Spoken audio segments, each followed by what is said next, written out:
So the NYXI Hyperion 3 is one of the first official third-party controller options built specifically for the Nintendo Switch 2. After spending a few weeks with it and comparing it to the original Joy-Cons and the Pro Controller 2, I can already tell you there's a lot to like here. But there's also a few trade-offs that could completely change whether it's actually worth the upgrade. So let's take a closer look. Alright, so here is the box. Feel free to go ahead and pause it so you can take a look at all the great information on the back of the box. So let's go ahead and open it up. Alright, so inside the box you get the Hyperion Pro 3 controller, which is attached to the center bridge. Actually looks really nice. I like the black colorway. So on the bottom here, I think, yep, there it is. You also get a couple of accessories. You get the USB Type A to USB Type C cable, and you get an additional D-pad, which is a nice touch. I think I will keep the one that comes on it. So yeah, a couple things to note that unlike Nintendo's standard Joy-Con grip, this one actually has a USB charging port built right into it, so you can charge the controllers while using them, which is a nice quality of life feature because that wasn't actually included on this grip. You can also charge each controller individually from the bottom, and of course they'll also charge while you're using it in handheld mode on the Switch 2, so that's a good feature as well. So first impressions right out of the box, I gotta say I'm pretty impressed. It feels like a solid controller. Now, the biggest reason to buy something like this is plain and simple. It's all about comfort. So if you've used the Switch 2 in handheld mode before for any decent amount of time, you can probably already tell that the stock Joy-Cons aren't exactly the most comfortable things in the world. So they're thin, the sticks are pretty short, and the buttons are pretty small for what they are, and there's not a lot to hold on to. These are noticeably larger and bulkier than the stock Joy-Cons, but all in a good way. The grips fill out your hands a lot more, and the shape feels natural, and overall it feels much closer to holding an actual controller rather than two flat side rails clipped onto the side of the Switch. You also get a good amount of textured grip on the back of these as well, which is a very nice touch. Compared to the original Joy-Cons, the difference in comfort is noticeable almost immediately. My thumbs definitely have a lot more room to work with, and the grips feel much more secure. So I'd say the build quality overall feels decent. The magnetic connection just feels okay because there's a little bit of wiggle once it's attached to the Switch 2 itself, and the release lever on the back feels very similar to the Nintendo's own Joy-Cons. I will just note that there is a considerable amount of wiggle once the bridge is connected to the standalone controller.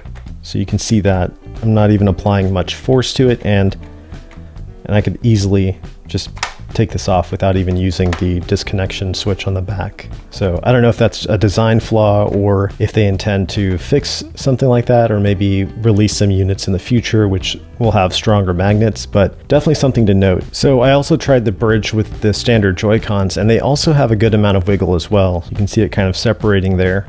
So that's just another thing to note if you plan to use it with the standard Joy-Cons as well. So the shell itself appears to be made of an ABS plastic, and over time it may get shiny with more and more use. But in terms of fit and feel, it definitely comes across as a more premium third-party accessory. Now let's talk a bit more about the controls, because this is where the Hyperion 3 starts to separate itself a bit more from the Joy-Cons. First, I definitely say the thumbsticks are one of the biggest upgrades here. They use Hall effect sensors, so in theory you're getting better long-term reliability and less risk of stick drift. But more importantly, they just feel really good to use. So they're definitely taller than the stock Joy-Con sticks, and they even feel taller than the Pro Controller sticks, which gives you a lot more range of motion, and they feel a lot more precise overall. For handheld gaming, this is a huge improvement. So all of the face buttons, the D-pad, the triggers, everything uses micro switches here, which means they'll be very clicky and very tactile. Now, whether that's a good or a bad thing, that honestly just will come down to your own personal preference. If you like a sharper, more mechanical